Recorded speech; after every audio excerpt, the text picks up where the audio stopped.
हाँ बुआई बता। क्या बताऊं? सुना और बड़ी बहू का करवाजा नाम जमीन है। अच्छा हाँ क्या बहू है? दो। दो। हाँ फिर छोटी का क्यों ना कराया? छोटी छोटी में बड़ी ना नुका दिया एक छोटी में रल जा।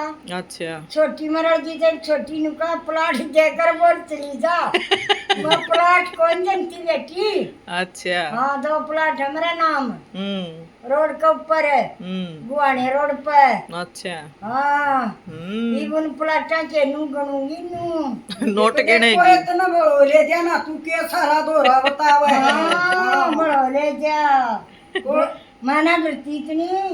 को बना ले जागा कबूतरी लखाए हाँ, जाइए। हाँ, हाँ। इतने ना डरते अपन पुतला को मुझे 360 देखूं वो तेरा वर्गी भी रूम वर्गी भी कितना कड़ा मुत्ता है सा तू। खती गड्ढा मन तो खून भी कटवाना पड़ा है।